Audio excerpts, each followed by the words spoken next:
အခန်းနှင့်ခရိုင်ရာဇဝတ်တရားသူကြီးဦးအောင်မင်းတို့၏အိမ်၌ပြုလုပ်သောဖျားကိုးစုကပ်ပွဲမှပြန်လာခဲ့ပြီးနောက်ပထမဆုံးရုံးအားရက်ဖြစ်သောတနင်္ဂနွေနေ့၌အနောက်ပိုင်းရာဇဝတ်တရားသူကြီးဦးအေးသွင်သည်ခါတိုင်းနှင့်မတူဘဲမငြိမ်မသက်ဖြစ်နေသည်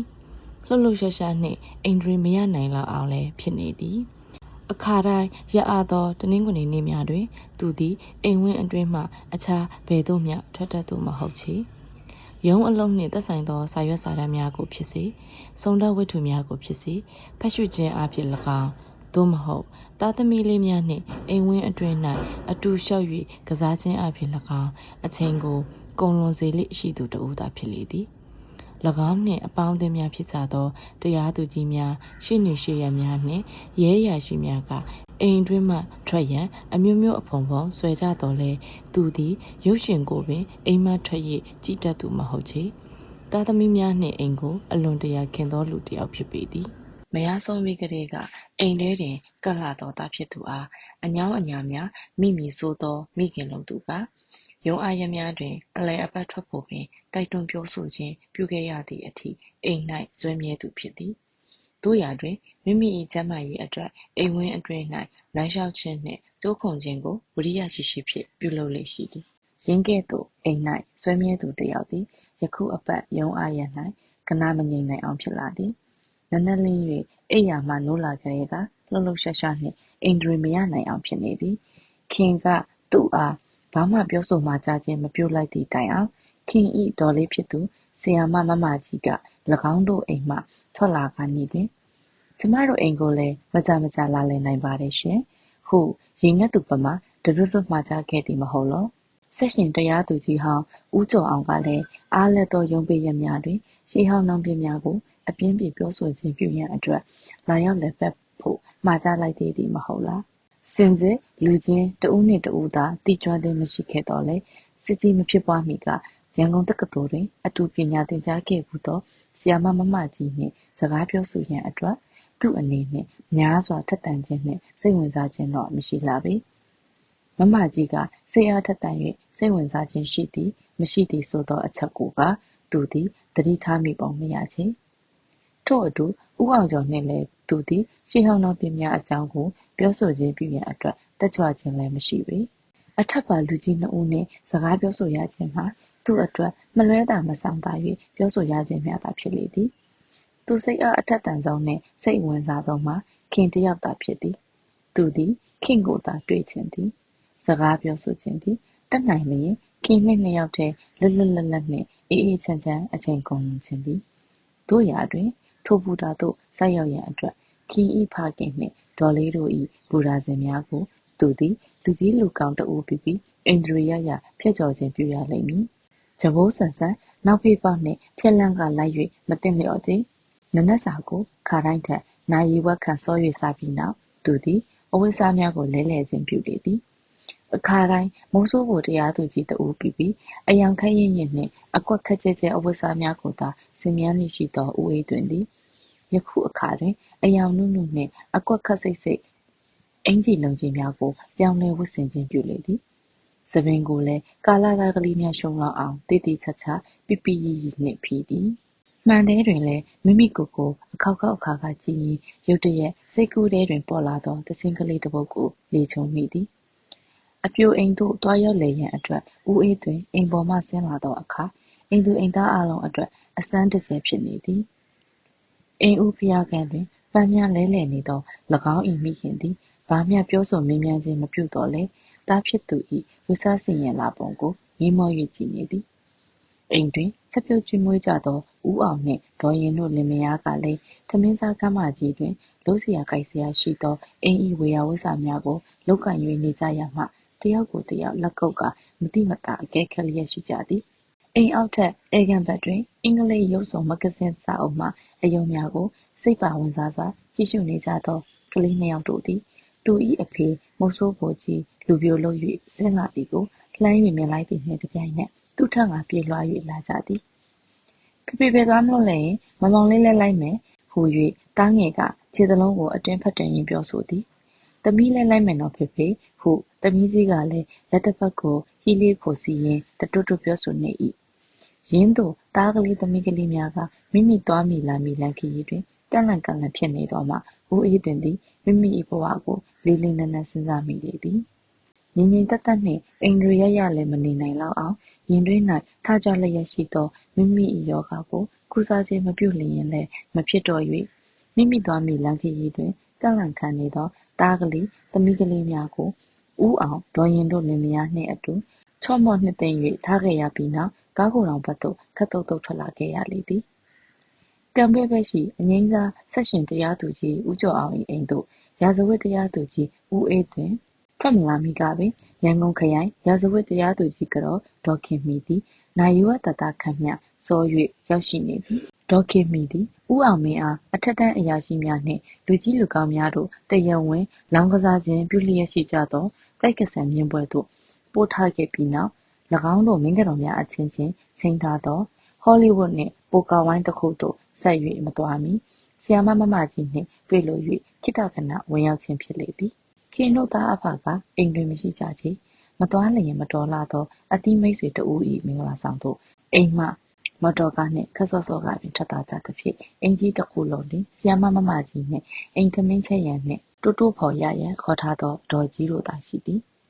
ခရိုင်ရာဇဝတ်တရားသူကြီးကတော့ဒေါ်ခင်မီမော်တော်ကားနှင့်မမျှော်လင့်မဲ့ပြုံးကနေရောက်ရှိလာချိန်တွင်မမကြီးသည်အိမ်ပေါ်တော်ကြီးတစ်ယောက်နှင့်ထမင်းစားသောက်ပြီးစီးကြ၍နောက်တစ်နေ့ကျောင်းတွင်သင်ကြားခြင်းပြုရန်အတွက်သင်ခန်းစာများကိုပြင်ဆင်နေကိုက်ဖြစ်လေသည်မမျှော်လင့်သောဂုဏ်သရေရှိဧည့်သည်တူရောက်ရှိလာသဖြင့်မမကြီးသည်ပြပြတလဲဖြစ်နေလေသည်အိမ်ပေါ်အတော်ကြီးကိုကြိုက်ကြရိုက်ယူနီတယ်ခိုင်းပြီးနောက်မိမိကိုယ်တိုင်ကော်ဖီဖြော်၍တိုက်နေသဖြင့်တစုံတရာပြောဆိုလို၍တကူးတခဝင်လာခဲ့ရသောဒေါ်ခင်မီသည်စိတ်မရှိနိုင်တော့တကယ်သို့လာထိုင်စမ်းပါအောင်မမကြီးရဲ့ကော်ဖီထက်အရေးကြီးတာပြောเสียပါလားလို့ပါဟုလှမ်း၍ပြောဆိုလိုက်တော့မှများစွာရိုးသားသိမ်မွေ့သောမမကြီးသည်ဒေါ်ခင်မီအနီးတွင်လာ၍ထိုင်နေသည်တို့ရာတွင်ဒေါ်ခင်မီကမိမိအားမိကဲ့သို့အရေးကြီးသောကိစ္စကိုပြောဆိုလို၍အထိုင်ခိုင်းနေသည်ကိုကအနည်းအကျဉ်းလောက်မျှရိပ်မိပုံလည်းမရချေရှေးအပြိုကြီးနှင့်ကျောင်းဆရာမပြူပြီးရိုးလို့ထိုင်းပုံရလေသည်ဓာတ်ထက်မသိလို့မေးပြရစီအောင်မမကြီးရဲ့ဟိုတနေ့ကမမတို့အိမ်မှာဖျားခိုးစုကတ်တုံးကမာဂရက်နဲ့ကားလွတ်ပြီးအခေါ်ခိုင်းလိုက်တာတကယ်ပဲခေါင်းကိုက်နေလို့မလာလားဒါမှမဟုတ်အပြိုကြီးပြပြလူတော်တို့ရမှာရှက်နေကြောက်နေလို့များလားဟုဒေါ်ခင်မီကညင်းနှင်းပွင့်လင်းစွာမေးမြန်းလိုက်သည်အိုးမမကလည်းဘာတွေလျှောက်ပြောနေရလဲဖျားပွဲမလုပ်ခင်တစ်ပတ်လောက်ကမမကြိုပြောထားလို့ကျမဆက်ဆက်လာခဲ့ပါမယ်လို့ကတိပေးထားတာပဲမဟုတ်လားအဲ့ဒီညနေကမှခေါင်းမထူနိုင်လောက်အောင်ကိုက်နေလို့အခင်တယောက်တည်းလွတ်လိုက်ရတာပါမမရဲ့မမကြီးကသာခေါင်းကြက်ကြက်ကိုက်နေမမကဖြစ်တယောက်တည်းလှော်လိုက်ခတ်လိုက်ရတာဟိုလူကတော့ဘလို့အောင်းမိသွားလဲမသိတော့ပါဘူးအိုးမမကလည်းဘာတွေလျှောက်ပြောနေရပါလဲဟုအပြိုကြီးပြပြဆီယာမမကြီးဦးခေါင်းကိုမဖော်ရဲပဲခက်အုပ်အုပ်ပြန်ပြောသည်မေမင်းကြီးမကဒီလိုသာကြက်ကြက်ဟန်လုံးနေတနေ့ငါပြောတော့နဲ့သွားနေရမယ်နော်အိုးမမကလည်းပြောတော့မယ်နားရှက်စရာကြီးရှက်တဲ့ရင်လင်မယားတက်ဖို့လို့ပြောတန်ဆိုတာများကောမကြားမိဘူးလားမမကြီးလင်ယူသားမွေးဘူးသောဒေါ်ခင်မီကအသက်30အထိဟိုင်းကောင်းနေသောအပြိုကြီးအားပကြံတိုက်လိုက်သည်အိုးမမကလည်းဘာတွေလျှောက်ပြောနေပြန်တာပါလဲအဲ့ဒီညကရောလူချင်းတွေးလိုက်ကြသေးလားမမကြီးမမကဖြစ်သူတို့အချင်းချင်းတွေးဖို့မြင်ဖို့တော့အောင်ကြံဖန်ပြီးမရောက်ရအောင်လှုပ်လိုက်ရပါသေးတယ်ကွယ်အခင့်ကိုပြန်ပို့ပြီးရင်အိမ်ထဲကိုလည်းခဏဝင်ထိုင်သွားလို့စကားနည်းနည်းချင်းချင်းပြောလိုက်ရသေးတယ်မမကြီးကမရဲတရဲနှင့်ပြန်၍ပြောလေသည်တို့ရာတွင်ဦးကောင်းကမထောင်ဝန်းသေးချေလူပုံပန်းပုံကိုသဘောကျရဲ့လားဘလို့များသဘောရလဲမမကြီးခရိုင်ရာဇဝတ်တရားသူကြီးကတော့မူ၎င်း၏ဇက်ခွက်ခက်မြန်မြန်လင်းနိုင်အောင်ခက်ကြမ်းမင်းပတ်တိုက်လျက်ရှိလေသည်အိုးမမကလည်းအခုမှလူချင်းတွေ့ဖို့မြင်ဖို့ရောင်လောက်ပဲရှိသေးတာဒါတွေကိုဘယ်စဉ်းစားလို့ရပါအောင်မလဲကလေးနှစ်ယောက်နဲ့မိုးဆိုးဖို့လို့သာဆိုပေမဲ့လူကတော့ခက်ငယ်ငယ်ပဲရှိပါသေးတယ်ကွယ်မမတို့အိမ်ကလူကတော့သူ့လူကိုအင်မတန်ချီးမွမ်းနေတယ်အဖက်ဖက်ကရေဘက်မဝင်အောင်တော်တဲ့လူလိုတောင်ပြောတယ်အကိုကြီးကတော့လူတစ်ဖက်သားကိုအင်မတန်ချီးမွမ်းခဲ့တာပဲမမဆိုတာအကိုကြီးကချီးမွမ်းနေဆိုရင်တော့ဒီလူဟာတော်တော်ကိုတော်တဲ့လူတစ်ယောက်မှဖြစ်ပါလိမ့်မယ်သူ့ဘက်ကမိုးဆိုးမအမေကြီးနဲ့ကလေးနှစ်ယောက်ပါတာလွယ်လို့တခြားဘာမှပြောစရာမရှိပါဘူးကွယ်အပျော်အပါးတို့အတောက်အစားတို့ဆိုတာလဲထားလိုက်အောင်အိမ်ထဲကတော့အိမ်ပြင်ထွက်တတ်တဲ့လူစားမဟုတ်ဘူးလို့ပြောတန်ဆိုတန်ကြားဘူးတယ် လက်ဆက်သက်တော့မမကလည်းဟိုလူဘက်ကကိုအစကကျမဘက်ကများလားလို့အောက်မိနေတာအခုမှကျမလူပေါင်းမှမှန်းသိတော့တယ်ဟုတ်မမကြီးကအနှင်းကင်ရောင်ရဲသလိုရှိလာ၍ရေသလိုမောသလိုပြောဆိုလိုက်သည်ကြားထဲကမစားရမတော့ရဘဲနဲ့တော့မမအထင်လွဲမခံရပါစေနဲ့မမကြီးရဲ့ဖျားပေးပြီးချမ်းပေးပြီးမမကတော့ကြားထဲကနှစ်ဦးနှစ်ဖက်ကောင်းမှုအတွက်စေတနာအယိုးကန်နဲ့ဆောင်ရွက်ပေးနေတာပါကွယ်တော်စက်မမမရဲ့ကဲဒီကိစ္စအသာထားပြီးကော်ဖီကလေးပူတော့တောက်လိုက်စမ်းပါအောင်ဟုတ်ပြောဆိုဆိုနှင့်မမကြီးကကော်ဖီပကံကိုအတင်းထိုးပေးသဖြင့်ဒေါ်ခင်မီသည်လှမ်းယူလိုက်ရသည်တို့ရတွင်လက်ထဲသို့ရောက်နေသောကော်ဖီကိုဖြောင်ဖြောင်တန်းတန်းမတောက်နိုင်ပေပဲမမကြီးနဲ့မောင်ရင်တင်ဆိုရင်တိတ်လိုက်မှာပဲလို့မမတို့အိမ်သားလူကတော့မကြမကြချင်းမို့နေတဲ့အကြောင်းတော့ပြောရအောင်မင်းဟုတ်ဆက်လက်ပြောဆိုပြီးမှကော်ဖီကိုတဖြည်းဖြည်းတောက်လေသည်ပုံကဖြင့်မြင်အောင်မမြင်ရသေးဘူးအကိုကြီးကတမယာသည်ချင်နေပြီလေတာမမရဲ့ဟုတ်ပြန်ပြောရင်းရိုးသားသောဆီယမမမကြီးသည်ကလေးသူငယ်မကလေးတစ်ယောက်လိုဟဟပပရေမောလျက်ရှိလေသည်အိမ်ရှင်တိုက်သောကော်ဖီကိုတောက်၍ပြည့်စည်သောအခါချိန်ထားသောပူကာဝိုင်းကိုနောက်မကျလိုဟန်တူသောတော်ခင်မိသည်ဝိုင်းမီယာမှထားလေသည်ကော်ဖီတစ်ခွက်ကိုတောက်ပြီးနောက်ဖိနွေးအောင်မှမထိုင်နိုင်သောခရံရာဇဝတ်တရားသူကြီးကတော့အားများစွာမကြည်နှက်လာသောအမူအရာဖြင့်မမကဖြင့်အေးအေးစစ်စစ်စကားပြောမယ်ကြံကားရှိသည်ပြန်တော့မှာကအရင်ကိုဟုမမကြီးကလှမ်း၍အဖြစ်တင်လေသည်အဖိုးကမရတဲ့သူများအလုပ်ကိုခုလောက်သာလုပ်ပေးနိုင်တော့မကွယ်ကို့အတွက်နှိတက်ကြိုက်တဲ့အလုပ်လဲမလုပ်လို့ပြီးသေးတာမှမဟုတ်ပဲဟုရေမောကပြောဆိုရင်းထွက်ရန်ပြင်နေသည်ခုမမဘယ်ငါဝိုင်းကိုတွားအောင်မလို့လဲအတွင်းဝင်ဥပဝန်ကြော်တို့အိမ်ကောလေဒီနေ့ချင်းထားတဲ့ဝိုင်းရှိရဲ့လူလဲတော်တော်ဆုံးနေမင်းကြီးကတော့ဒေါခင်တင့်တို့သားမိလဲလာလိမ့်မယ်မမတို့အလုပ်ကတနင်္ဂနွေနေ့တိုင်းပဲလာရင်မမတနင်္ဂနွေနေ့တနေ့တည်းဘယ်ဟုတ်မလဲကွယ်နေ့တိုင်းလိုဖြစ်တယ်ယောက်ျားတွေရုံးသွားရတော့မမတို့ကလည်းတစ်ဖက်တစ်လမ်းကအလုပ်လုပ်ကြတယ်ဆိုပါတော့လေမမကြီးလည်းမင်းကတော့ဖြစ်တော့မှမမတို့ဝိုင်းပဲကိုတွင်းရအောင်မင်းတော်စမ်းမှာမမရဲ့မမတို့ဝိုင်းတွေကတော်ကြီးရော်ကြီးဝိုင်းနေမဟုတ်ဘူးမမကြီးအောက်ထိပြန်တန်းကိုအရာရှိကြော်တွေလောက်မှဝင်ခွင့်ပြုတာရင်းတို့ခရံရာဇဝတ်တရားသူကြီးကြော်နဲ့ဆရာမကြီးတို့မင်းကတော့တို့တတ်သောအထာယတပညာရများကိုပြောဆိုနေကြခိုင်ရာဇဝတ်တရားသူကြီးဦးဝေးတွင်ကိုယ်တိုင်မောင်းနှင်လာသောမော်တော်ကားကလေးသည်အစင်းသင်းဖွင့်ရထားသောဝင်းတကားမှခြံဝင်းအတွင်းသို့အရှိန်တက်ကတဖြည်းဖြည်းလှိမ့်ဝင်လာသည်ကိုစကားပြောဆိုနေကြသောအေကန့်ဘက်စီမှစီးဖြင့်မြင်လိုက်ကြသဖြင့်ဒေါခင်မီသည်မမကြီးအားမတိမတာလက်ကုပ်လိုက်ပြီးလျင်ပြောနေဆိုနေတော့ဝင်တောင်းမင်းတော်ပြန်ရောက်လာပါခေါ်လာမင်းကတော့ဟုမကြားတကြားနောက်ပြောင်ပြောဆိုလိုက်သည့်အတွက်အထီးဆိုလျင်ရင်တီးပင်အနာမကက်ခံရဘူးသောဆရာမကြီး၏မျက်နှာတစ်ခုလုံးသည်သွေးရောင်များဖြင့်ရှက်ဖြာ၍သွားလေသည်ကြားသွားလို့ရှက်စရာကြီးမမရဲ့ဟုမဝမရဲဖြစ်ပြန်ပြောလိုက်သဖြင့်ကိုယ်စီကိုတန်တန်မတ်မတ်လာနေတဲ့အမဲကိုမှထိအောင်မပြစ်နိုင်တော့ရင်ငတ်ဖို့သာပြင်းထားပြီးတော့ဟုဒေါခင်မီကထပ်မှန်၍နောက်ပြောင်လိုက်ပြန်သည်မော်တော်ကားဆက်ကိုပိတ်ထားခဲ့ပြီးနောက်အိမ်ပေါ်၌အခြားဧည့်သည်တဦးရောက်ရှိနေမှန်းကိုသိရှိတော့လဲညီသူမိဝါမှန်းမသိရသေးသောရာဇဝတ်တရားသူကြီးဦးဝေးတွင်သည်ခြေလန်းခက်မမှန်နှင့်အင်္ဂရိရတက်လာသည်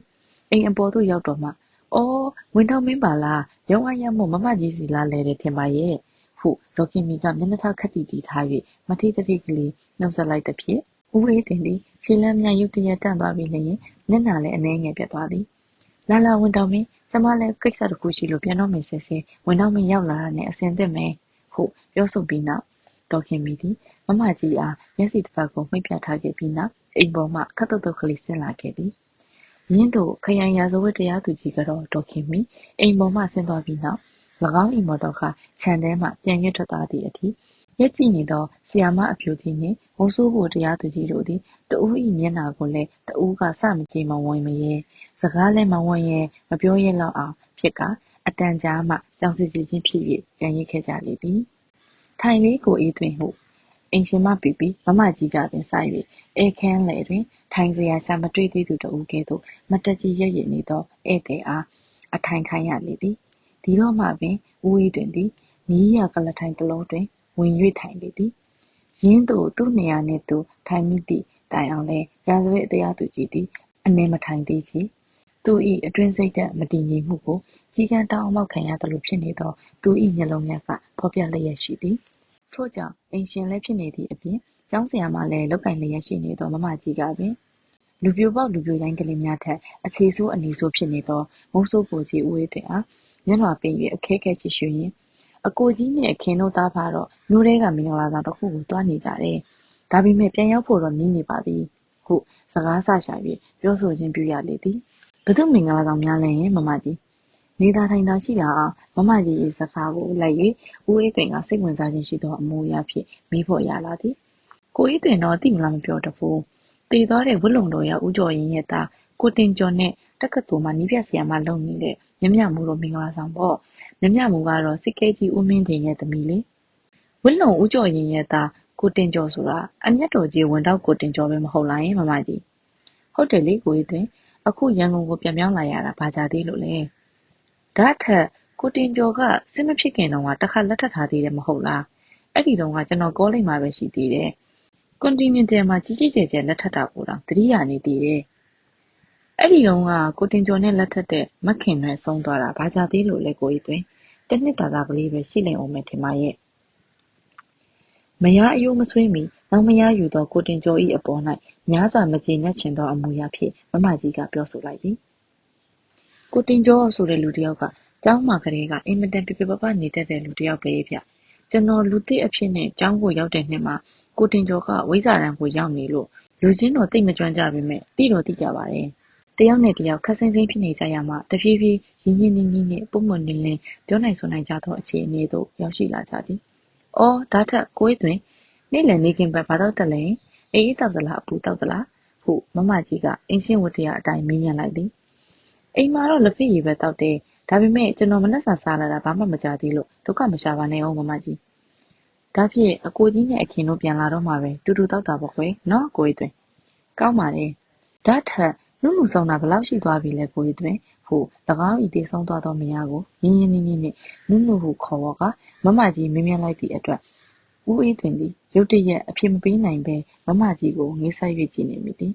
မမကြီးသည်နုနုကိုသိသလောဘယ်တော့မှသိကျွမ်းခြင်းဖြစ်သည်။ထိုအချက်ကိုသူသည်ဆက်ဆက်၍စဉ်းစား၍မရနိုင်အောင်ဖြစ်နေသည်။စိတ်မေရီမှာကျမနဲ့နုနုနဲ့3နှစ်လောက်အတူတူနေခဲ့ရသေးတယ်။တော်တော်လေးခင်မင်ကြပါတယ်။နောက်သူတို့အဖေဆုံးတာနဲ့ကျောင်းကထွက်သွားလို့လူချင်းပွဲစားကြတာပဲ။ကျမပထမနှစ်ဝိဇ္ဇာတန်းစာမေးပွဲဖြေတဲ့နှစ်မှာပဲကိုအေးသွင်နဲ့အိမ်အောင်ကျသွားတဲ့အကြောင်းကြားရတယ်။အဲ့ဒီတော့ကိုအေးသွင်ကမြို့ပိုင်အလုံးနဲ့ဖြူးမှလို့ပြောတန်ကြားလိုက်ရတယ်။ဟုတ်ဆရာမမကြီးကနောက်ကျောင်းရဇဝင်ကိုပြင်ကောက်၍ရှင်းလင်းပြပြလိုက်တော့မှကိုအေးသွင်သည်သဘောပေါက်ရစ်သွားတဲ့ကဲ့သို့ဦးခေါင်းကိုနှင်ပြလိုက်သည်။ထို့နောက်မမကြီး၏မူလမိကုံကိုဖြေကြားခြင်းပြုရန်တာဝန်ရှိနေသေးသည့်အလျောက်နုနုဆောင်တာ9နှစ်ကျော်သွားပါပြီ။ဒါပေမဲ့နုနုနဲ့ကျွန်တော်အကြောင်းပါရတဲ့ကိစ္စမှာလူကြီးမိဘတွေကစီစဉ်လို့ဖြစ်ရတယ်ဆိုတာကိုလည်းမမကြီးသိပြီဗလားတော့မပြောတတ်ဘူး။ဟုတ်ပြန်လဲပြောကြရင်သူတို့လင်မယား၏အတွင်းရေးကိစ္စကြီးတစ်ခုကိုလည်းဘသူကမှမစစ်မိရပဲသူ့သဘောနှင့်သူအစစ်ခံလိုက်သည်။အော်ကိုရေးတင်တို့ကိစ္စကဒီလိုလား။ဒီလိုဆိုပေမဲ့နုနုသေးသွားသည့်အထိကျွန်တော်တို့တင်းတင်းမြတ်မြတ်နေထိုင်နိုင်ခဲ့ကြပါတယ်။ဒါထက်အခုကလေးဘယ်နှယောက်ကျန်ရသေးလဲယင်။သမီးကလေးတစ်ယောက်နဲ့သားကလေးတစ်ယောက်ပေါင်း2ယောက်ပါကလေးတွေရောအတော်ကြီးကုန်ပလားဘယ်ကြောင့်မှထားပါသလဲရှင်သမီးအကြီးခင်မာတူက9နှစ်ထဲမှာတားငယ်မောင်မောင်လေးက9နှစ်ရှိသွားပါပြီထားတော့ဖလော်မီနာမှာပဲထားပါတယ်ကလေးတွေကတနာစရာပဲနော်ကိုကြီးတွင်သူတို့အမေသားရှင်ဘလောက်ပြောလိုက်ကြမလဲဦးအေးတင်သည်ထိုအကြောင်းကိုဆက်လက်ဖြေကြားပြောဆိုခြင်းပြုရန်အတွက်များစွာစိတ်ပါဝင်စားခြင်းမရှိတော့တဲ့ကဲ့သို့စကရတလေးကိုထုတ်ယူပါအေးအေးဆေးဆေးမြည်မြည်ငြိမ်နေလိုက်သည်မမကြီးသည်ကွယ်လွန်သွားပြီဖြစ်သော၎င်း၏အကြောင်းမြေဘက်တငယ်ချင်းနုနုအတွက်၎င်းနုနုမွေးထားဖြစ်ခဲ့ပြီးနောက်တင်ငယ်နေကြရှာမည်ဖြစ်သော၎င်း၏ကလေးများအတွက်၎င်းနောက်ဆုံးထိုကလေး2ယောက်နှင့်နောက်အိမ်တော်မပြုတ်နိုင်မဲ9နှစ်ကျော်မြချိုးချံနေထိုင်ခဲ့သောဦးဝေးတင်အတွက်၎င်းဒစိမ့်စိမ့်ဂိယူနာတတ်နေမိသည်တယောက်နှင့်တယောက်အတန်ကြာမြစကားပြောဆိုခြင်းမရှိဘဲငြိမ်သက်၍နေရမှတခါလောက်ကလေးတွေခေါ်ပြီးလာလေပါအောင်လားကိုကြီးတွင်ဇမနုနုကလေးတွေကိုတိတ်တွေ့ချင်မြင်ချင်တာပဲရှင်ဟုတ်မမကြီးကတောင်းဆိုလိုက်သည်ဟုတ်ကဲ့တနည်းဝင်တစ်ပတ်ပတ်လောက်တော့ကျွန်တော်ခေါ်လာခဲ့ပါအောင်မယ်လေကလေးတွေကလည်းသူတို့အမေရဲ့တငယ်ချင်းလို့သာသိသွားရင်မမကြီးကိုတခါတည်းခင်မင်သွားကြမှာပဲထင်တယ်ဟုတ်တရိပ်ရိပ်လင်းပါနေသောစီကရမီကိုမြောက်ကိုမြည်မော၍ကြည့်ရင်ဦးအေးတင်ကပြန်ပြောသည်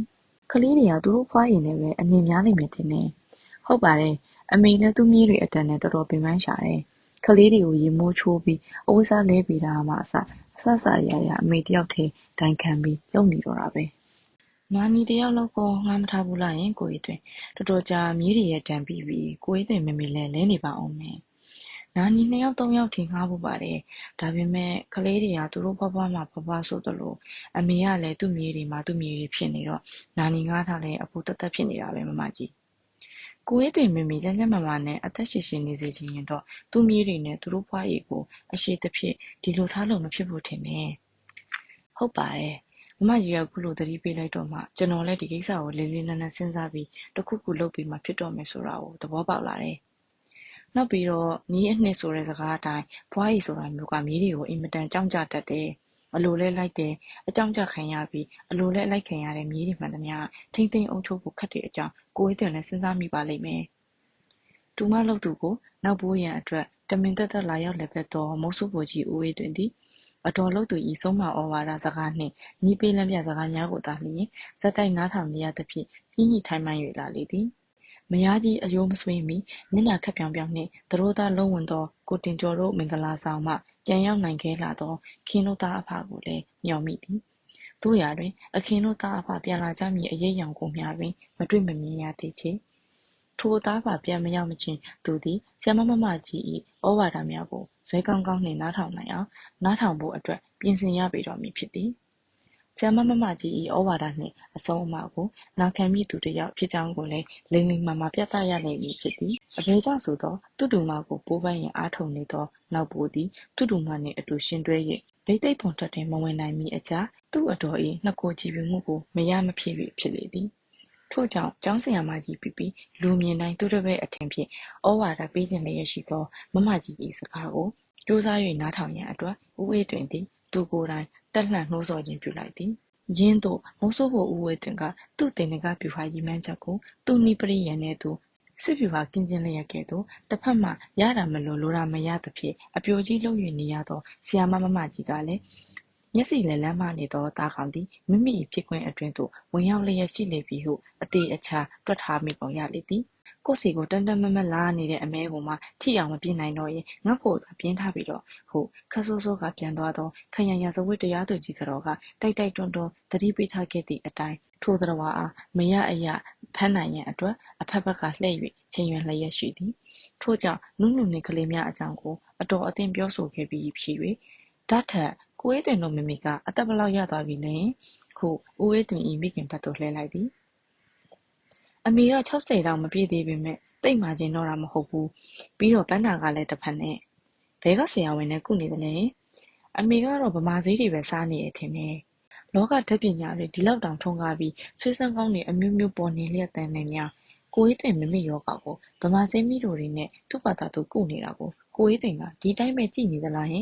်ဟုမကြီးကအံ့ဩခြင်းနှင့်အားမရခြင်းနှစ်မျိုးစလုံးရောပြန်းသောလေတံဖြင့်မိလိုက်သည်အမေကအင်မတန်မှအစွဲလန်းကြီးတယ်မကြီးဘလို့မှပြောမရလို့ကိုကြီးတင်တော့လက်လျှော့ထားလိုက်ရတာအေးလီတနေ့တော့လေမကြီးကိုယ်တိုင်အမေကိုတွေးလိုက်အောင်မပေါ့လေအဲ့တော့မှမကြီးလက်တွေ့သိလိမ့်မယ်အရွယ်မရောက်ကြသေးတဲ့ကလေးသူငယ်တွေကိုဂယုတစိုက်ပြုစုယူရပေးဖို့လိုနေသလိုပဲအရွယ်လွန်သွားပြီဖြစ်တဲ့လူကြီးမိဘတွေကိုလည်းဂယုတစိုက်စောင့်ရှောက်ပေးဖို့လိုတဲ့ကိုကြီးတွင်ကလေးသူငယ်များကိုသာလျှင်မဟုတ်ဖိုးနှင့်ဖွားတို့ကိုပါဆရာမလုပ်ချင်ဟန်ရှိသောမကြီးကပညာရှိရာဇဝတ်တရားသူကြီးတဦးအားမိကဲ့သို့သဘောထားကဆုံးမအာဝါဒပေးလျက်ရှိသည်ကိုကမသိရချေတခါတော့မကြီးကိုအိမ်အလဲခေါ်ပြီးအမေနဲ့ဆုံပေးရအောင်မယ်ရင်းသို့အဆွဲအလန်းအားကြီးသည်ဆိုသောဦးအေးတွင်ဤမိခင်ကြီးအကြောင်းကိုပြောဆိုလျက်ခိုင်မော်တော်ကားတစ်စီးဝင်လာသောဟွန်းတန်ကိုကြားလိုက်ရပြီးနောက်ဒရိုင်ဘာတတ်ထားနိုင်ဟန်မတူသောကြောင့်ဆက်ရှင်တရားသူကြီးကိုယ်တိုင်မောင်း၍လာသောမော်တော်ကားကလေးသည်ခြံဝင်းအတွင်းသို့အရှိန်တက်၍တပြေးပြေးဝင်လာသည်သူဖခင်နှင့်အတူကားရှိခန်းထဲတွင်ပါလာသောခင်ကိုအိမ်ပေါ်မှစီး၍မြင်လိုက်ရခြင်းခက်စောစောကလေးလံငိုင်းမိနေသောဦးအေးတွင်သည်ရေနှင်းတွေးလိုက်ရသောကြားကဲ့သို့မြူးကြလန်းဆန်း၍သားလေသည်အော်အကိုကြီးတို့သားဖတော်ပြန်လာကြပြီဟုပြောဆိုကထိုင်ရမှရုတ်တရက်ထားလိုက်ပြီးနောက်အိမ်သားများလည်းစုံပြေဖြစ်၍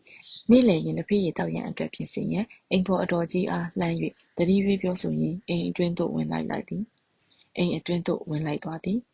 ခေါင်းကိုက်ခဲနေသောဒေါ်လေးဖြစ်သူအတွက်သာလျှင်မက၎င်း၏အတွက်ပါအော်လီကလုံးရေမွေးတပလင်းတသက်ကိုပါမြို့ထဲသို့တကူးတကားနှင့်ဂရုတစိုက်လိုက်၍ဝယ်ချမ်းပြီးသောရာဇဝတ်တရားသူကြီးအားအိမ်ပေါ်သို့အရင်ဦးအောင်တက်လာခဲ့ပြီးနောက်ညင်မြင်ချင်းဟင် ဝန်တော့မင်းဟုအားရဝန်သားခက်ကြကြလေးခေါ်လိုက်မိပြီးမှတစုံတရာကိုရုတ်တရက်တတိပြန်ရလာတဲ့ကဲ့သို့ဟိုဟိုတီတီလျင်မြန်စွာအကဲခက်ကြည့်ရှုလိုက်ပြီးနောက်ရောင်သားလို့ပါနော်အကိုကြီးဟုဦးအေးတင်နဲ့၎င်းတို့နှစ်ဦးသာကြားနိုင်တော့အောင်ခတ်တိုးတိုးခတ်အုပ်အုပ်ကလေးနောက်ပြန်ပြောဆိုရင်ဦးအေးတင်အနည်းရှိကလထိုင်တူလုံးနဲ့ခင်သည်ဝင်ရထိုင်လိုက်သည်ဝန်တော့မင်းဟုလူကြားသူကြားခေါ်ပြီးကမှအကိုကြီးဟုခတ်တိုးတိုးလေးအခေါ်ခံလိုက်ရခြင်းအတွက်ဦးအေးတင်သည်များစွာအားရခြင်းနဲ့သွားတဲ့ကဲ့သို့ပါဇက်ထဲတွင်ရှိသမျှသွားများအလုံးလဲပေါ်လောအောင်ပြီးရဲလိုက်သည်ထို့သို့ရဲလိုက်ပြီးနောက်ရာဇဝတ်တရားသူကြီးသည်၎င်း၏တခိုးမျက်လုံးဖြင့်ဟိုဟိုတီတီလျင်မြန်စွာကြည့်ရှုရင်းခင်မရှိတာနဲ့အကိုကြီးတောင်ပြင်းနေပြီဟုမကြားတကြားပြောဆိုလိုက်သည်တို့ရာတွင်ထိုစကားကိုခင်သည်အလွယ်တကူနှင့်လက်မခံကြအမလီခင်ပြန်မလာခင်ဒေါ်လေးနဲ့စကားပြောနေကြပြီးမှခင်မရှိတာနဲ့ပြင်းတလေးရေးတလေးနဲ့ခင်ကိုလာမြစမ်းပါနဲ့ကိုကြီးရာဟုခငငယ်ကလေးပြန်၍ပြောလေသည်အထုပ်ထင်နှင့်တကွလက်ပူလက်ချက်အမိခံရသောပညာရှိတရားသူကြီးသည်ညီကဲ့သို့ပြန်၍ဇော်ရကတက်ရမှန်းမသိအောင်ဖြစ်သွားလေသည်မရသာရရှိခဲ့ဖို့၍နောက်ပိုနောက်ပန်းအတွေ့အကြုံဆို၍ဘာတစ်ခုမှမရှိခဲ့သောမိုးဆိုးဖို့ကြီးသည်လူကြီးများအလစ်တွင်ရရှိနေသောအချိန်နှင်းငယ်အတွင်းနောက်ထပ်ဘာစကားပြောရမှန်းအဆရှာမရအောင်ဖြစ်နေသည်စကားစာပြောင်းနေသည်နောက်ပြီးတော့သူ့ကိုဝယ်ပေးလိုက်တဲ့အော်လီလုံးရေမွေးပလင်းကိုတော့ယူထားလိုက်ပြီးခင်ကိုအကိုကြီးဝယ်ပေးတဲ့ရေမွေးပလင်းကိုတော့ဘာဖြစ်လို့အပိုယူလိုက်ရသလဲဆိုပြီးတော့ကိုညာဒေါ်လေးကခင်ကိုစူသေးတယ်ဟုခင်က၎င်း၏ပယောကကြောင့်ဒူဝီကြီးအကြပေါ်ပေါက်လာခဲ့သောပရိပခအကြောင်းကိုရုတ်တရက်ဖွင့်ဟပြောဆိုလိုက်သည်ထိုစကားနှင့်ထိုစကား၏နောက်ပယ်မှအတိတ်ပဲသည်အဘယ်မျှရှုပ်ထွေးရှည်ဝေးအောင်မည်အကြောင်းကိုကခင်သည်စဉ်းစားမိဟန်မရှိချေခင်သာလျင်မဟုတ်ဦးဝင်းတွင်သည်လည်းအနှဲငယ်မျှတွေးခေါ်စဉ်းစားမိခြင်းမရှိချေသူသည်ထိုကိစ္စကိုပွတ်ပွတ်တန်တန်သဘောထားလိုက်တဲ့ကဲ့သို့ခင်တော်လေးအတွက်ဝယ်ပေးလိုက်တာကခေါင်းကိုက်နေတယ်ဆိုလို့ယူရအောင်ဝယ်ပေးလိုက်တာပဲခင်အတွက်တပလင်းတက်ပေးလိုက်တာကတော့အကိုကြီးစေနာနဲ့အကိုကြီးဝယ်ပေးလိုက်တာပဲလေဟုထအေးအေးပင်ပြန်ပြီးပြောလိုက်သည်ထိုအချိန်ထိမုံစုပုံနှင့်အပြိုစင်တို့သည်လူကြီးများအလစ်ကိုရရှိနေတုံးဖြစ်လေသည်ဦးကျော်အောင်သည်ကားကိုဂိုးတောင်အတွင်းသို့တွင်ပြီးနောက်အိမ်ပေါ်သို့တက်မလာသေးပဲကား၏စဖုံကိုဖွင့်၍ဟိုချီတီကြီးလုံနေသည်အိမ်နောက်ပြင်မိဖို့ကြောင့်တွင်လက်ဖိတ်ရည်နှင့်မုံများကိုဖွယ်ဖွယ်ရရပြင်ဆင်နေသောမမကြီးသည်လည်းစေတနာရေစည်းကမ်းပြိုလိုက်ကပန်းသီးများကိုအခွန်တင်နေတုံးဖြစ်လေသည်အေးခန်းလယ်၌ကသူတို့နှစ်ယောက်ထဲသာလွတ်လွတ်လပ်လပ်ရှိနေကြသည်အော်ဒါထက်အကိုကြီးမှာကလေးညောက်ရှိရဲ့ဆိုဟုတ်လားဟုခင်ကအကြောင်းအရာတစ်ခုကိုရုတ်တရက်ကောက်ခါနေနာမင်းမြန်လိုက်တဲ့ဖြစ်ဦးအေးတင်သည်အနှင်းငယ်မျက်နှာပြတ်သွားသည်တို့ရာတွင်သူသည်ချက်ချင်းပင်ပြန်၍ပြုံးကအကိုကြီးမှာကလေးညောက်ရှိရဲ့ဆိုတာခင်ကဘယ်ကကြလဲရင်ဟုခတ်တုတ်တုတ်ခတ်အုပ်ကလေးပြန်၍မင်းမြန်လိုက်သည်ခင်သည်ဦးအေးတွင်၏မိကုံးကိုပြန်လည်ဖြေကြားပြုရန်အတွက်များစွာအလေးမထားလာသောအမူအရာဖြင့်ဆုံးသွားတဲ့အကိုကြီးမိမရဲ့နာမည်ကနုနုဆိုတော့ခင်သိပြီပဲအကိုကြီးတခြားဟာတွေတော့ရှောက်မင်းမနေနဲ့တော့ဟုတဆင့်တက်၍ပြောဆိုလာသောအခါဦးအေးတင်သည်မိမိရဲ့အကြောင်းကိုဤညစုံစမ်းသိရှိထားပြီးနှင့်ဖြစ်သောမင်းမပြူအားဘာမှပြန်မပြောနိုင်မဆိုနိုင်တော့ပဲပါးစပ်အဟောင်းသားနှင့်နီးဆိုင်ကြည့်နေမိသည်ခင်သည်မိကဲ့သို့သောစိတ်ထားသဘောထားနှင့်၎င်းရည်ရွယ်ချက်နှင့်၎င်းမိမိ၏အထိအကြောင်းများကိုဤညစုံစမ်းသိရှိထားရသည်အဘယ်သူတဦးတယောက်ကများမိမိ၏ဇာကြောင့်ကိုထိုမင်းမပြိုအားအရေးတူဖွင့်ဟပြောဆိုထားသည်မိမိ၏အကြောင်းကိုသိရှိတန်တည်းသိရှိထားကြသောဦးအောင်မင်းနှင့်ဒေါ်ခင်မီတို့လင်မယားသည်၎င်း၏ဒေါ်လေးဖြစ်သူဆရာမမကြီးသည်၎င်းအယူအပေါ်နှင့်ကလေးကဲ့သို့သဘောထားနေကြသောခင်ကိုပြောဆိုခြင်းမဖြစ်တန်ရချေခင်ကကလေးချစ်တဲ့အကိုကြီးတခါလောက်အကိုကြီးကလေးတွေအိမ်အလဲခေါ်လာပါအောင်လားဟုခင်ကဦးဝေးပင်ကလေးနှစ်ယောက်ကိုပါ၎င်းတို့အိမ်သို့အလဲပဲခေါ်လာရန်ဖိတ်ခေါ်လိုက်ပြန်သည်အကိုကြီးကလေးတွေကိုခင်တကယ်ချစ်နိုင်မှာမလားတော်တော်ကြာအိမ်အလဲခေါ်လာတော့ကလေးတွေဘိုက်ခောက်လိန်ဆွဲရင်ဘယ်နဲ့လုံးမလဲအမလီဟဲသူကလေးတွေကိုခင်ကအကြောင်းမဲ့တက်နှိမ့်ဆက်မဲ့များအောင်းမိနေရဲ့ထင်ပါရဲ့ဟုခင်ကမဲ့ကရွက်ကပြန်ပြီးပြောသည်အဲ့လိုမအောင်မိပါဘူးခင်ရဲ့ကလေးတွေကအင်မတန်မှစော့တတ်တော့ခင်စိတ်တိုလာပြီးဘိုက်ကျော်လိန်ဆွဲမိမှာဆိုလို့အကိုကြီးကကြိုတင်းပြီးစုံစမ်းမြင်ထားရတာပါဟုဦးဝေးတင်ကရေစလိုမောစလိုပြန်ပြောသည်ခင်နားလည်းပါရဲ့အကိုကြီးရဲ့အကိုကြီးကသူ့ကလေးတွေကိုထိမှဆိုသလားခင်တို့လည်းအထင်သေးနေရမဟုတ်လားဟုခင်ကမျက်စောင့်ထိုး၍ရန်တွေ့ပြောဆိုလိုက်သည်တို့ရာတွင်ဦးဝေးတင်သည်ပြန်လည်ဖြေကြားရှင်းလင်းခြင်းအမှုပြုရန်အတွက်အခွင့်မသားတော့ချေပိတ်သွားခဲ့လေပြီဘဲကြောင့်ဆိုတော့ခင်ကြီးတော်လေးဖြစ်သူဆရာမမကြီးသည်အိမ်အတွင်းမှထွက်လာပြီးလျင်လက်ဖက်ရည်တောက်ရန်ဖိတ်ခေါ်နေပြီဖြစ်သောကြောင့်ဖြစ်လေသည် နေ့လည်ခင်းလက်ဖက်ရည်ဝိုင်းတွင်ခင်ကိုမတွေ့ရချေခင်သည်မိမိကချစ်စနို့၍ကစားလိုက်ခြင်းကိုအဟုတ်တကယ်ထင်မှတ်ကစိတ်မြန်ကောက်သွားလေပြီလောမိမိအားမျက်နှာချင်းမဆိုင်ခြင်းရဲ့တမင်တကာလက်ဖက်ရည်ဝိုင်းကိုရှောင်ကွင်းနေသလောဦးဝေးတင်သည်မတွေးတတ်အောင်ဖြစ်နေသည်မိမိဘာသာမတွေးတတ်သောကိစ္စမျိုးသိမ်းအောင်၏၍မထားနိုင်သည့်အဆုံးတွင်ခင်တယောက်မမြင်ပါလားဟုမမကြီးကိုလှမ်း၍ကြည့်ရင်မေးလိုက်သည်ကိုတင်ကျော်တို့မြမြမူတို့မင်္ဂလာဆောင်ကစားလာတောက်လာတာနဲ့ရင်နှင်းပြည့်နေလို့သူ့အခန်းထဲဝင်လှမ်းနေတဲ့ထင်မရဲ့ကိုယ်တွင်ဟုတ်မမကြီးကရှေးအပြိုကြီးဖြစ်ပြီးရိုးရိုးသားသားပင်ပြောဆိုသည်တိုးနှင့်သာလက်ဖက်ရည်တောက်၍ပြီးစီးသွားသည့်အထိခင်သည်၎င်း၏အခန်းထဲမှပြန်ထွက်ရမလာတော့ချေထမင်းစားခန်းဘက်မှကူးလာခဲ့ကြပြီးနောက်ဦးဝေးတင်သည်ခင်၏ဖခင်နှင့်စကားစမြည်ပြောဆိုလေသည်ဆက်ရှင်တရားသူကြီးဟောင်းကဂျော့ချ်ဘုရင်မင်းမြတ်နှင့်နိုင်ငံတော်သမ္မတကြီးတို့၏ကိုစား၎င်းစစ်ဆွေး၏အပြစ်ပေးခံရသောရာဇဝတ်မှုကြီးများအကြောင်းကိုပြောဆိုလျက်ရှိသည်အခါတိုင်းဤကဲ့သို့အကြောင်းအရာများကိုညားစွာပင်စိတ်ဝင်စားလေ့ရှိသောရာဇဝတ်တရားသူကြီးဦးအေးတွင်သည်ယခုတစ်ခေါက်တွင်နားထောင်ရုံများသာနားထောင်ခြင်းပြုလေသည်ထို့ရာတွင်ညားစွာစိတ်ဝင်စားခြင်းကမရှိပေသူစိတ်ဝင်စားသောကိစ္စသည်အိမ်အတွင်းအခန်းထဲ၌ရှိနေသဖြင့်သူ့အဖေအလက်တွင်မကြာခဏကိုကြောင့်ကိုဝတ်နှင့်လှမ်း၍ကြည့်မိသည်တို့ရာတွင်ထိုမိန်းကလေးသည်အရိပ်ရောင်မျှပင်ပြသပေါ်မရတော့ချေမမကြီးတယောက်သာလျှင်ညစာအတွက်ပြင်ဆင်လုပ်ကိုင်၍နေရမှတစ်ချက်တွင်အပြင်သို့ခေတ္တခဏထွက်လာပေါ်ရသေးသည်၎င်းအားညစာပါစားသောက်၍ပြီးစီးမှအိမ်သို့ပြန်ရန်ဖိတ်ကြားပြောဆိုပေါ်ရသေးသည်ညနေ3 နာရီလောက်တွင်ဧည့်သည်တဦးအနေနှင့်အလိုက်တည်စွာမိမိနေအိမ်သို့ပြန်ရန်အတွက်ဦးဝေးတင်သည်မထားခြင်းနှင့်ထားရလေသည်ထိုအချိန်ထိလည်းခင်သည်ကိုရောင်ကိုဝါကိုမျှပင်မပြချေတို့ရာတွင်မိမိအိမ်သို့ပြန်မိအထွက်တွင်နှုတ်ဆက်ပေါ်ရလိမ့်မည်ဟုတစ်ချက်ထားပေါ်ရသောဦးဝေးတွင်သည်၎င်း၏အတွက်တက်ဆင်မှားယွင်းမှုကြောင့်ကိုခင်တို့အိမ်မှထွက်လာခါပါပင်သိရှိရလေတော့သည်သူ့အားမမကြီးကအိမ်တကားဝထိလိုက်ပြီးပို့လေသည်ရင်းသို့အိမ်ပေါ်မှဆင်းရခါနီးအထိခင်ကိုမတွေ့ရသောအခါဦးအေးတွင်သည်အနှင်းငယ်မျှပင်အိမ်တရေမလုံနိုင်တော့ပင်ခင်တယောက်ထမင်းများချက်နေသလားယင်မမကြီးဟုမေးမြန်းလိုက်မိသည်ကြားသားမိုးကြိုးကိုအေးတွင်ရဲ့ရှင့်တူမတယောက်မိဖို့ကြောင့်ဝင်ဖို့နေသားအိယာတွေကခုချိန်ထိထကိုမထသေးဘူးရှင့်ဟုများစွာအဓိပ္ပာယ်ပါလာသောအပြုံးဖြင့်လှမ်း၍ပြောဆိုလိုက်သဖြင့်ခြာကနေလှဲ့ကအိမ်ပေါ်မှခတ်တုတ်ကလေးဆင်းပြေးလာခဲ့ရလေသည်အိမ်သို့ပြန်၍ရောက်သောအခါရုံအားရများတွင်ရင်းသို့တခါမှခွဲမထားခဲ့ဘူးသောကလေးနှစ်ယောက်ကကတ်တွယ်၍နေကြသဖြင့်စိတ်မပါလှတော့လဲဦးဝေးတွင်သည်သားကလေးသမီးကလေးများနှင့်ခြံထဲသို့ဆင်း၍ကစားရလေသည်အခါတိုင်းရုံအားရများတွင်ကလေးများနှင့်အတူခြံထဲ၌ဆင်း၍ကစားရသောအခါဦးဝေးတွင်သည်များစွာစိတ်ဝင်စားပျော်ရွှင်တတ်သည်တို့ရာတွင်ယခုတစ်ခေါက်တွင်ကသူ၏စိတ်သည်ကလေးများနှင့်အတူခြံထဲ၌မရှိတော့ချေကံဖက်ဘက်သို့ရောက်ရှိနေသည်ခင်နှင့်အတူကံဖက်ဘက်ကခြံကြီးအတွင်း၌လိုက်တံပြေးတံကစားလျက်၎င်းတူတူပုံးတံကစားလျက်၎င်းရှိနေသည်ရင်းသို့စိတ်နှင့်ကိုနှင့်စိတ်တစ်ခုစီခွဲ၍ကစားခြင်းကြောင့်တားငယ်မောင်မောင်လေးပြေးလွှားစောကစားရင်းပြုနေရမှရုတ်တရက်လဲကျသွားခြင်းကိုဦးအေးတွင်သည်အချိန်မီမထိန်သိမ်းနိုင်လိုက်ချေတားငယ်၏နဖူးပြင်မှသွေးများနှင့်ဝူဝူဝါဝါငိုတံများကိုမြင်လိုက်ကြလိုက်ရတော့မှသူသည်ကလေးကိုဖွင့်ထူခြင်းပြုနိုင်လေသည်ဒီတော့မှလည်းမျက်လုံးပြမျက်စံပြဖြစ်သွားသည်မောင်လေး၏နဖူးပြင်သည်ကြောက်ခဲစွန်းတစ်ခုနှင့်စောင်းလိုက်မိသောကြောင့်လက်မဝက်ခံဆုပ်ပြဲ၍သွားလေသည်တို့ရာတွင်များစွာနှဆိုင်ပြင်းထန်လာသည်တော့မဟုတ်ချေ